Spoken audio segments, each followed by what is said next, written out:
Olá pessoal, tudo bem? Sejam bem-vindos à nossa terceira aula de eletrônica analógica. Meu nome é Alexandre Mascarenhas e estive trabalhando com vocês, neste módulo, conceitos básicos da eletrônica. A eletrônica é a ciência que estuda a forma de controlar a energia elétrica por meios elétricos, dos quais os elétrons têm papel fundamental. Divide-se em analógica e digital, porque suas coordenadas de trabalho optam por obedecer essas duas formas de apresentação dos sinais elétricos a serem tratados. Numa definição mais abrangente, podemos dizer que a eletrônica é a ciência que estuda a forma de controlar a energia elétrica por meios elétricos nos quais os elétrons têm um papel fundamental. Divide-se em analógica e em digital, porque suas coordenadas de trabalho optam por obedecer essas duas formas de apresentação dos sinais elétricos a serem tratados. Uma definição mais abrangente, podemos dizer que a eletrônica é o ramo da ciência que estuda o uso de circuitos formados por componentes elétricos e eletrônicos, com o objetivo principal de representar, armazenar, transmitir ou processar informações, além do controle de processos e servo-mecanismo. Sob esta ótica, também se pode afirmar que os circuitos internos dos computadores, que armazenam e processam informações, o sistema de telecomunicações, que transmite informações, os diversos tipos de sensores, transdutores, que representam grandezas físicas, informações, sob forma de sinais elétricos. Estão todos dentro da área de interesse da eletrônica. Complementar a definição acima, a eletrônica é o ramo da ciência que estuda o uso de circuitos formados por componentes elétricos, eletrônicos, com o objetivo principal de transformar, transmitir, processar e armazenar energia, utilizando a eletrônica de potência. Sob esta definição, as usinas hidrelétricas, termoelétricas, eólicas, que geram energia elétrica, as linhas de transmissão, que transmitem a energia, os transformadores, retificadores, inversores, que processam a energia, e as baterias, que armazenam a energia. Estão todos dentro da área de interesse da eletrotécnica. Entre os mais diversos ramos que abrangem, estuda a transmissão de corrente elétrica no vácuo e nos semicondutores. Também é considerado um ramo da eletricidade, que, por sua vez, é o ramo da física, onde se estudam fenômenos das cargas elétricas elementares. A propriedade e o comportamento dos elétrons, fótons, partículas elementares, ondas eletromagnéticas, etc. A eletrônica é a base de áreas como telecomunicações, eletrônica de potência, eletrônica digital, microeletrônica, entre outras áreas. Os principais circuitos estudados com a eletrônica analógica são retificadores controlados, não controlados, meia onda, onda completa, ponte, circuitos polarizadores, limitadores, regulador de tensão, circuitos amplificadores, temporizadores, circuitos osciladores, sensores, acopladores. Na nossa vida moderna, tudo funciona à base da eletrônica. Exemplo é o controle de velocidade de locomotivas, automóveis, submarinos, etc. São acionados por motores de corrente contínua. E esses necessitam de circuitos eletrônicos para variar a tensão e, por consequência, a rotação dos mesmos. Então, observamos hoje que tudo é igual ao tijolo, na construção de uma casa. Você tem diversos tijolos, você vai montando, quando você monta, você tem uma parede. A eletrônica é do mesmo jeito. Você tem diversos tipos de circuitos que nós vamos estar estudando, que você vai fazer as combinações e teremos os diversos tipos de circuitos e aplicações. Vamos estudar agora o transistor, operando como chave. Existe uma infinidade de sinais elétricos cujos níveis de intensidade são extremamente baixos. Como exemplo, podem-se citar as correntes elétricas que circulam no corpo humano, o sinal de saída de uma cabeça de gravação, elementos sensores, etc. Para transformá-los em sinais úteis, torna-se necessário amplificá-los.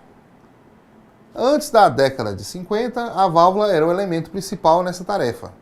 Em 1947 foi inventado o transistor e ele foi desenvolvido a partir da tecnologia utilizada no diodo de junção, como uma alternativa em relação à válvula, para realizar as funções de amplificação, detecção, oscilação, comutação, etc.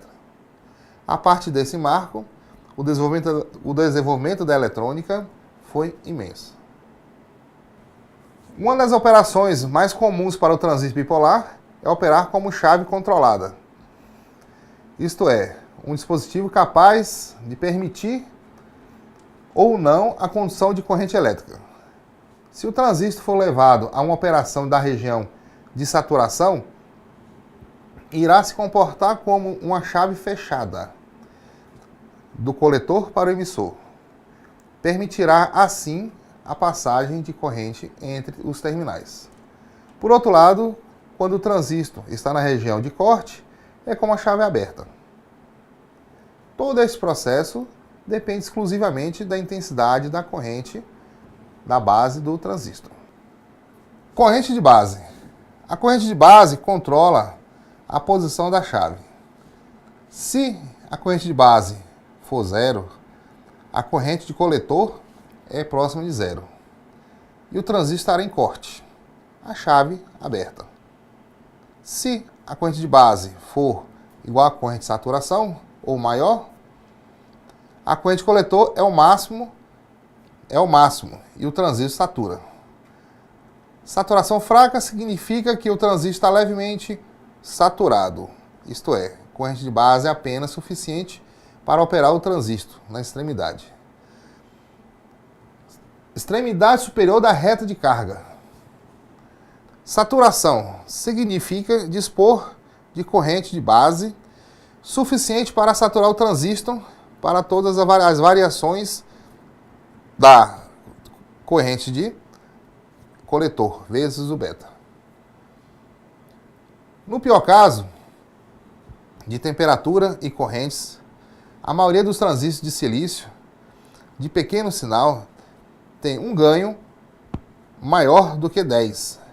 Portanto, uma boa orientação de projeto para saturação forte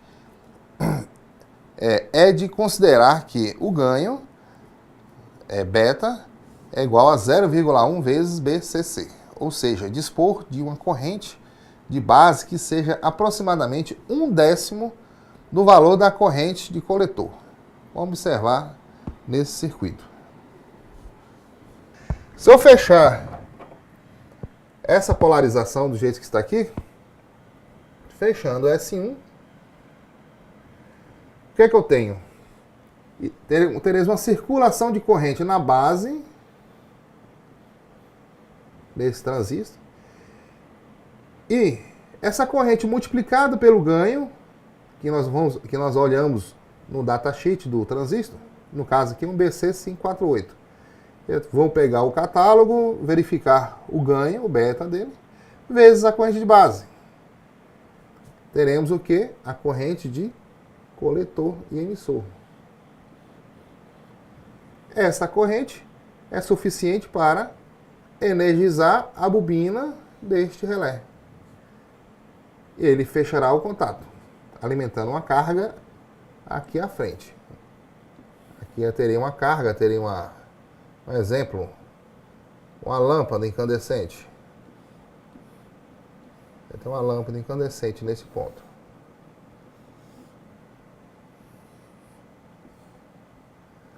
Fase e o neutro. Esse S1 pode ser diversas coisas. Poderia usar um sensor de presença. Na hora que você chegasse na sala, o sensor fecharia o contato para acender a lâmpada. Uma aplicação.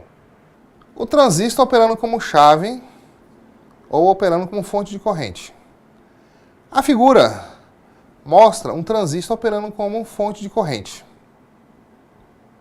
Ele tem um resistor de emissor, RE, entre emissor e o ponto comum. A corrente de emissor circula por este resistor, produzindo uma queda de tensão de I vezes RE. A soma das tensões da malha de entrada é igual a zero. Então vamos ver. Eu tenho uma queda de tensão em cima de RE, será IE vezes RE. E eu tenho esta malha.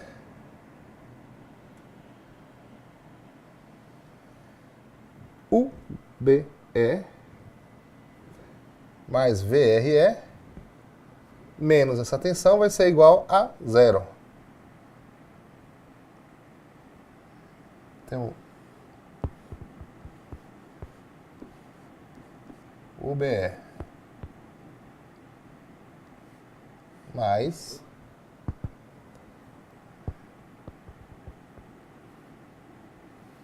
URE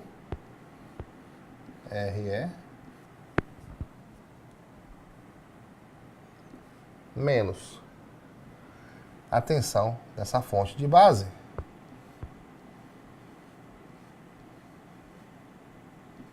igual a zero. Quem é o RE? Ou tensão no resistor de base. O RE é igual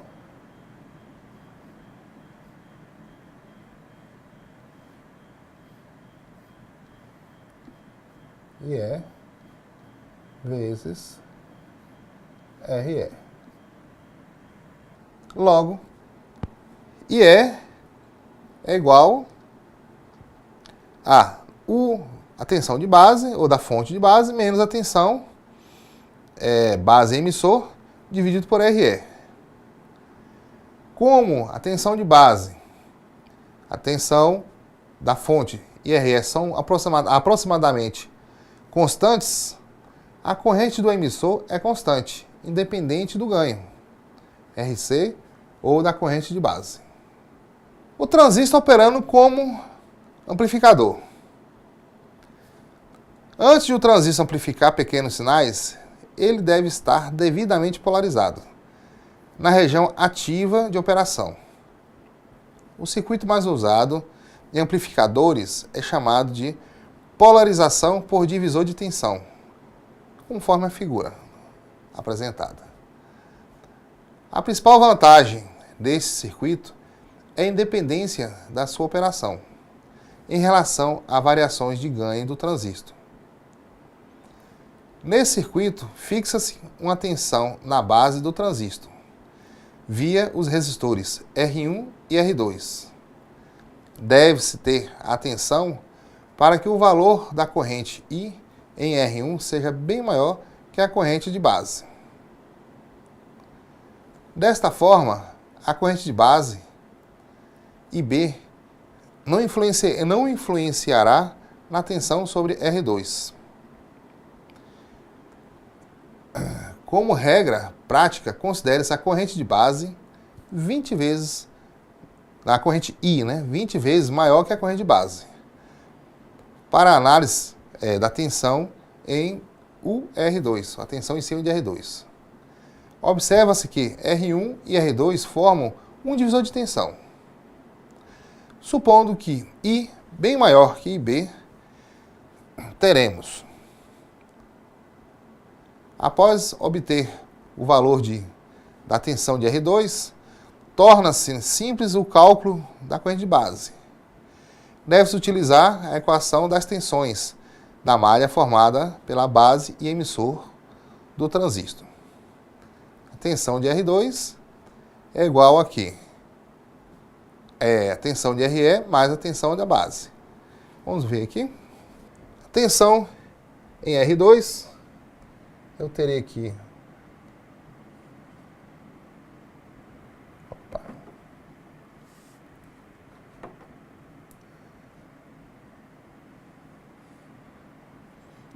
VR2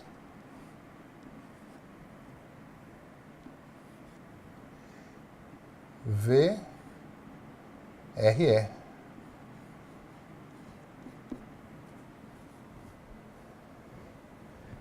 Nesta malha aqui eu tenho analisar este nó. Observem que VR2 é igual a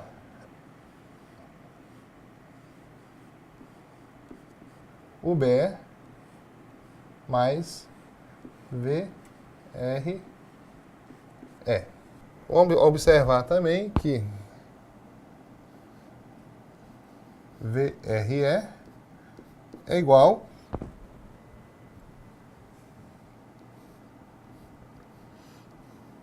IE vezes RE. Analisando as tensões de malha de saída formada pelo coletor e emissor do transistor. A malha de saída.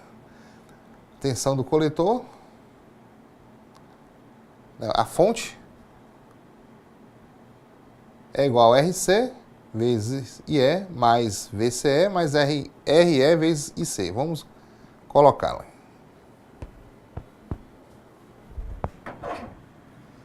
Vamos analisar esta malha aqui agora, deste ponto para cá.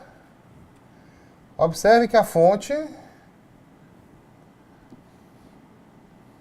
UCC, é igual à somatória das quedas de tensão em cima desse resistor, coletor emissor e VRE.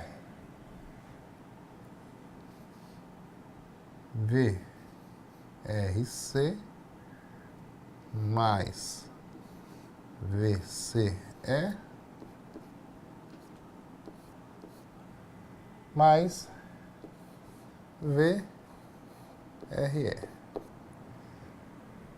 Considerando que IE igual a IC, considerando que IE igual a IC, que é levemente maior que IC, mas vamos desconsiderar essa diferença, porque é um valor muito pequeno, essa diferença. Tem-se que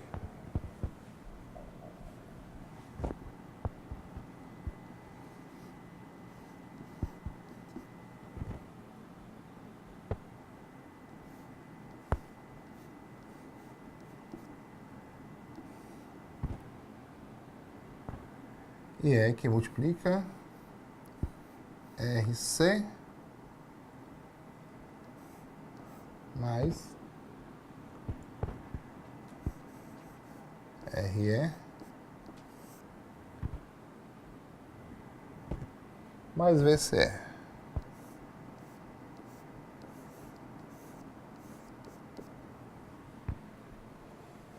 Notar que o ganho do transistor não aparece na fórmula da corrente de coletor. Isso quer dizer que o circuito é imune a variações do ganho, o que implica que um ponto de operação estável. Por isso, a polarização por divisor de tensão é amplamente utilizada, que ela é muito estável. Amplificadores de sinal emissor comum. Pode-se, então, considerar os transistores devidamente polarizados, com seu ponto de operação próximo ao meio da reta de carga, para uma máxima execução do sinal de entrada sem distorção.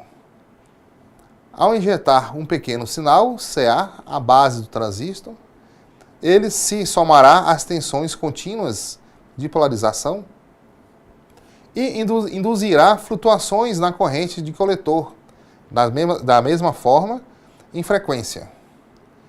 Ele será chamado de amplificador linear ou de alta fidelidade.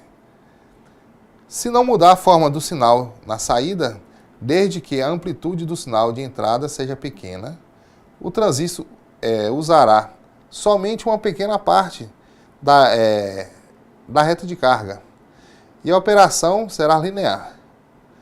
Caso o sinal de entrada apresente elevada amplitude, as flutuações ao longo da reta de carga levarão o transistor à condição de saturação. Um circuito amplificador é mostrado na nossa figura. A polarização é por divisor de tensão. A entrada do sinal é acoplada à base do transistor via um capacitor C1. E a saída do sinal é acoplada à carga RL através do capacitor C2. O capacitor funciona como uma chave aberta para a corrente contínua e como uma chave fechada para a corrente alternada. Essa ação permite obter um sinal CA de um estágio para outro, sem perturbar a polarização CC de cada estágio. Esta etapa amplificadora de pequenos sinais apresenta as seguintes características: elevado ganho de tensão para pequenos sinais, independência com relação às variações de ganho do transistor, e inversão da fase do sinal de saída.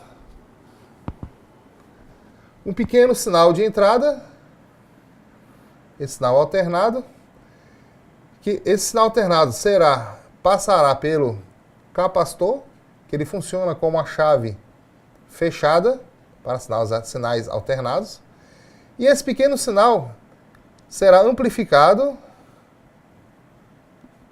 pelo nosso transistor,